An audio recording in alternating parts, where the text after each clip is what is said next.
Everyone, welcome back to my channel. कैसे हैं आप सभी? आई एम श्योर कि आप सभी लोग ठीक होंगे। तो चलिए हम लोग आज का वीडियो स्टार्ट करते हैं।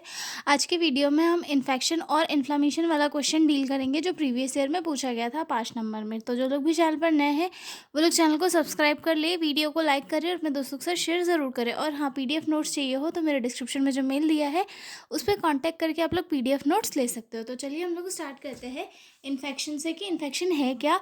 ठीक है, इंट्रोडक्शन से स्टार्ट करते हैं। Infection is a condition which harmful micro organism like bacteria, virus, fungi और parasite enter the body and multiply. मतलब वायरस एक ऐसी कंडीशन, इन्फेक्शन इज एक ऐसी कंडीशन है जिसमें हमारी बॉडी में जो है हार्मफुल बैक्टीरिया, माइक्रो ऑर्गेनिज्म या फिर वायरस, फंगाई, ये चीज़ें जो है इंटर करती है, मल्टीप्लाई करती है। और जिनके मल्टीप्लाई करने की वजह से हमारी बॉडी में इंटरनल डैमेज होता है। हमें बहुत सारे सिम्टम्स दिखाई देते हैं, जैसे कि वायरल इन्फेक्शन की वजह से हमें सर्दी खांसी वगैरह होती है। ठीक है, तो ये सारी चीज़ें जो है इन्फेक्शन में इंक्लूड होती है। This micro organism can cause damage to body tissue and lead to illness और डिसीज़। और इन माइक्रो ऑर्गेनिज्म के ग्रोथ करने से हमारे बॉडी की जो टिश्यूज़ है, सेल्स है, वो डैमेज होती है और इनकी वजह से जो है इलनेस और डिसीज़ जो है कॉज होती है। मतलब किसी भी वायरस, बैक्टीरिया के इन्फेक्शन की वजह से कोई भी डिसीज़ जैसे कि कॉज हो सकती है, जैसे कि ट्यूबरकुलोसिस एक माइकोबैक्टीरियम ट्यूबरकुलाई बैक्टीरिया से कॉज होती है। ठीक है, एड्स HIV वायरस से कॉज होता है। तो ये सारी चीज़ें किससे कॉज होती है? इन्फेक्शन की वजह से ही कॉज होती है। ठीक है, उसके बाद अगला देखते हैं। Infections can spread from one person to another through air, water, food, way touch और इंसेक्ट बाइट। जो इन्फेक्शन है वो एक जगह से, मतलब एक जगह से दूसरी जगह तक जो है किसी भी वे में पहुंच सकता है। चाहे वो पर्सन से अनदर पर्सन तक पहुंच सकता है टच के थ्रू। वाटर अगर कंटामिनेटेड है तो फैल सकता है। अगर एयर ख़राब है, एयर में कोई किसी टाइप का पोल्यूशन है, उसकी वजह से फैल सकता है टच से। या फिर इंसेक्ट बाइट यानी कि मच्छर वगैरह के काटने से, कीड़े वगैरह के काटने से जो है इन्फेक्शन हो सकता है। ठीक है, for example infection include cold, flu, dengue, malaria, typhoid. जो बड़ी बड़ी डिसीजेज है, HIV, एड्स वगैरह, ये सारी डिसीजेज जो है इन्फेक्शन की वजह से कॉज होती है। ठीक है, डेफिनेशन देखते हैं इन्फेक्शन की। Infection is a condition where harmful micro organism enter our body and start multiplying causing illness. यानी कि इन्फेक्शन एक ऐसी कंडीशन है जहाँ पर हार्मफुल माइक्रो ऑर्गेनिज्म हमारी बॉडी में इंटर करते हैं और अपने आप को मल्टीप्लाई करना स्टार्ट करते हैं। मतलब उनका जो नंबर होता है उनमें ग्रोथ करना स्टार्ट कर देते हैं और हमारी बॉडी में डिसीज़ को या इलनेस को कॉज करते हैं, जिसकी वजह से हमारी बॉडी वीक होती है और हमें हमारी बॉडी में ये डिसीज़ के सिम्टम्स शो होने लगते हैं। ठीक है, उसके बाद देखते हैं माइक्रो ऑर्गेनिज्म कुछ जो इन्फेक्शन कॉज करते हैं, जैसे कि बैक्टीरिया कॉज करते हैं। फॉर एग्जांपल ट्यूबरकुलोसिस बैक्टीरिया की वजह से होता है, निमोनिया बैक्टीरिया की वजह से होता है। ठीक है, वायरस जैसे कि फ्लू, कोविड-19, ये सारे जो वायरसेस है ये डिसीज़ कॉज करते हैं। ठीक है, उसके बाद आता है फंगाई। फंगाई जैसे कि रिंग वॉर्म हो गया, पैरासाइट जैसे कि मलेरिया। ठीक है, उसके बाद इन्फेक्शन फैलता कैसे? How infection spread through air. Air के थ्रू जो है इन्फेक्शन फैलता है एक पर्सन के दूसरे पर्सन, जैसे कि कोई पर्सन छींकता है, खांसता है तो उसके थ्रू ड्रॉपलेट के फॉर्म में क्या है, एयर के थ्रू दूसरे पर्सन जो हेल्थी है उसमें उसके पास चल जाते हैं तो उससे भी फैलता है। ठीक है, कंटामिनेटेड फूड और वाटर।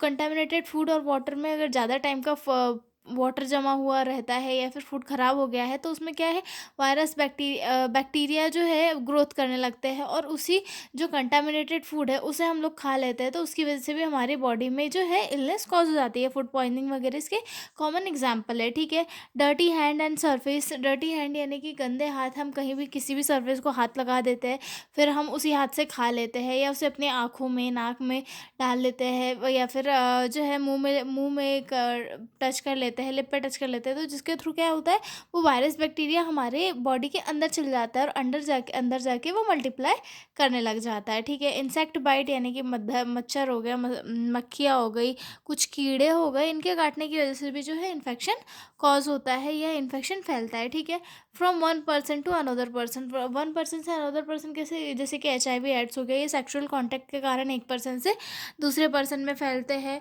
ठीक है, ट्यूबरकुलोसिस हो गया तो ये एक पर्सन से दूसरे पर्सन में फैलता है। तो ये सारे जो वो डिसीजेस है वो ये एक पर्सन से दूसरे पर्सन में किसी भी वे में फैल सकता है। ठीक है, कुछ सिम्टम्स है, कॉमन सिम्टम्स है इन्फेक्शन की।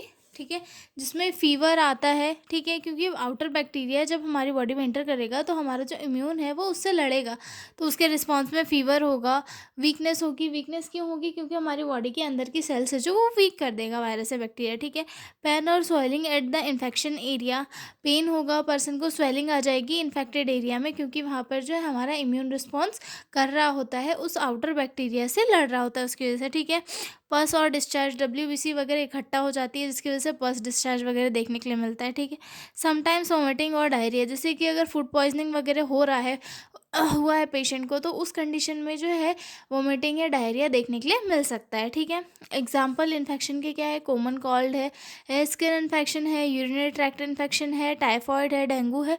ये सारी जो कॉमन एकदम जो इन्फेक्शंस है वो मैंने आपको बताया है। ठीक है, तो अगला देखते हैं इन्फ्लामेशन की। इन्फ्लामेशन क्या होती है? इन्फ्लामेशन क्या होती है? इन्फ्लामेशन एक ऐसा नेचुरल रिस्पॉन्स होता है जो किसी भी इन्फेक्शन या इंजरी या हार्मफुल सब्सटेंस को से बचने के लिए हमारी बॉडी में होता है। दैट मीन्स कि हमने इसके पहले वाले वीडियो में पढ़े थे, एक वीडियो पोस्ट किया था मैंने, vascular event in acute inflammation, यानी कि हमारी जो बॉडी होती है वो, हमें कोई चोट लग रही है या हमारे कोई इंजरी हुई है, तो उसे हील करने के लिए इम्यून रिस्पॉन्स करता है।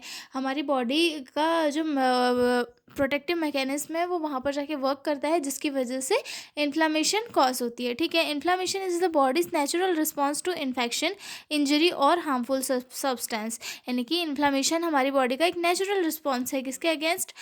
इन्फेक्शन के कारण, इंजरी या फिर हार्मफुल सब्सटेंस। यानी कि अगर कोई इन्फेक्शन हुआ हो तो इन्फ्लामेशन हो सकती है, किसी इंजरी के कारण हो सकती है, या फिर हार्मफुल सब्सटेंसेस के कारण हो सकती है। ठीक है, it is not a disease but a protective mechanism to heal and defend the body.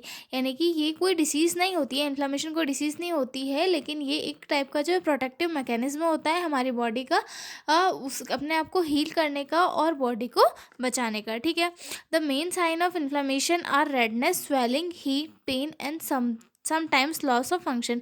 जो मेन सिम्टम्स इंक्लूड होते हैं इन्फ्लामेशन में वो होते हैं रेडनेस आ जाना, स्वेलिंग हो जाना, हीट, वहाँ पे मतलब जगह थोड़ी गर्म हो जाती है, पेनफुल प्लेस बन जाती है, और कभी कभी जो है वहाँ पे प्रॉपर फंक्शनिंग नहीं हो पाती है, वहाँ की जो नर्व सेल्स होती है वो प्रॉपर वर्क नहीं कर पाती है। तो ये जो उसके कॉमन सिम्टम्स आ जाते हैं। ठीक है, it help to remove cause of injury and begin the healing process. मतलब जो इन्फ्लामेशन है उसके थ्रू जो है इंजरी का जो कॉज है उसे रिमूव किया जाता है, और हीलिंग प्रोसेस को मतलब हीलिंग प्रोसेस को प्रमोट किया जाता है। मतलब इसी के थ्रू जो है हीलिंग प्रोसेस प्रमोट होती है, और जो वो भी इंजरी वगैरह चोट वगैरह लगी है वो ठीक होती है, रिकवरी केस में जाती है। ठीक है, डेफिनेशन देख लेते हैं।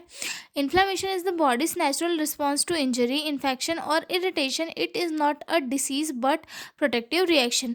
इन्फ्लामेशन जो है हमारे बॉडी का एक नेचुरल रिस्पॉन्स है जो किसी भी इंजरी या फिर इन्फेक्शन या फिर इरिटेशन के कारण शो होता है।